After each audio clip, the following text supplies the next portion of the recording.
उमेश वर्मा जी हमारे साथ जुड़े हुए हैं। आप दोनों का एक बार फिर से बहुत स्वागत है। डॉक्टर उमेश, अभी जिस तरह से हम महाराष्ट्र के एक मंत्री को सुन रहे थे, उन्होंने कहा कि हम केंद्र सरकार से मांग करेंगे कि वैक्सीनेशन जो है वो ज्यादा से ज्यादा ऐसे वर्ग को दी जाए जो मजदूर वर्ग से बिलोंग रखता है। तो क्या वैक्सीनेशन देकर उन्हें रोक पाना अपने राज्य में, या फिर अगर वो जा भी रहे हैं तो क्या वो एक कारगर तरीका हो सकता है? वैक्सीनेशन से आई जो इम्यूनिटी में समय लगेगा जी। वैक्सीनेशन हर एक जने का होना अनिवार्य है।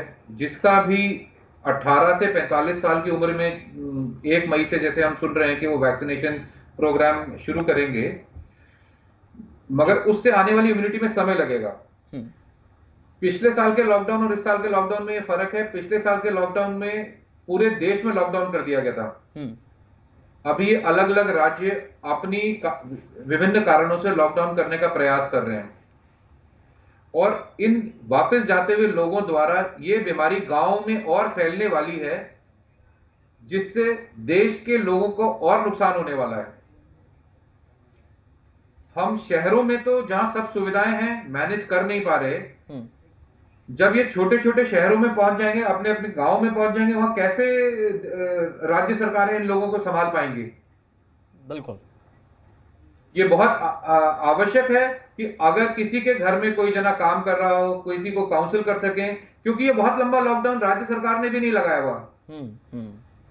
तो अगर ये लोग यहाँ रुकेंगे तो ज्यादा बेहतर रहेगा और इन्फेक्शन फैलने के चांसेस कम रहेंगे।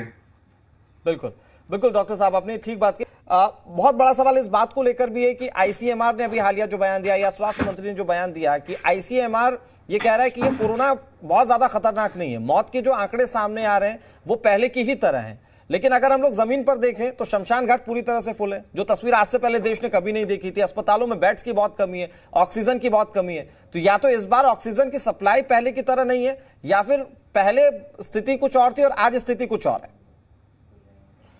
ये फैक्ट है कि जितना ज्यादा ऑक्सीजन की कमी इस समय हो रही है उतनी कभी नहीं हुई। उसका कारण है जितने पेशेंट्स को हॉस्पिटल आने की जरूरत पड़ रही है उतने पहले कभी नहीं पड़ी जी। अगर आप पिछले साल की दिल्ली की पीक की बात करें तो उससे 3 गुना ज्यादा डेली केसेस पे तो ऑलरेडी खड़े हुए हैं। जो पेशेंट्स कोरोना के साथ में एक बार हॉस्पिटल में एडमिट हो जाते हैं, उनको उस बेड को वेकेट करने में भी समय लगता है। बहुत सारे लोगों को कोरोना नेगेटिव भी हो जाता है वायरस, मगर वो लंग फाइब्रोसिस की वजह से ऑक्सीजन डिपेंडेंट रह जाते हैं। जितनी कमी ऑक्सीजन की इस समय देश में है, मैंने अपने जीवन काल में कभी नहीं देखी। और मैं हॉस्पिटल ओनर हूं और मैं ये कह रहा हूं कि हम लोग बहुत दुखी हैं, ऑक्सीजन अरेंज नहीं कर पा रहे। हम उसकी वजह से जितना काम कर सकते हैं उतना काम नहीं कर पा रहे। हम जिन पेशेंट्स की हेल्प कर सकते हैं उन पेशेंट्स की हेल्प नहीं कर पा रहे, क्योंकि हमारे पास ऑक्सीजन है ही नहीं।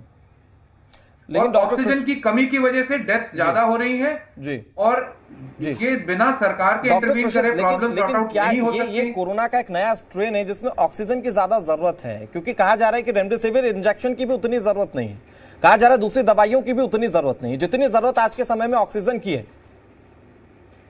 सर, ये बिल्कुल सही है।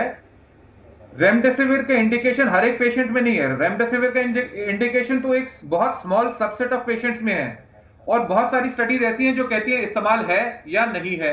मगर ऑक्सीजन जिनकी सैचुरेशन कम हो रही है उन सभी को जरूरत है। और हम सब अपना पूर्ण प्रयास करने के बावजूद भी हम एकदम से किसी भी सिस्टम को, जो मान लीजिए 500 टन ऑक्सीजन बना रहा है, उसको 2000 टन नहीं बनाने के लिए एकदम कर सकते। इसकी वजह से ये प्रॉब्लम चल रही है। किसी अस्पताल में आपको ऑक्सीजन नहीं मिल रहा।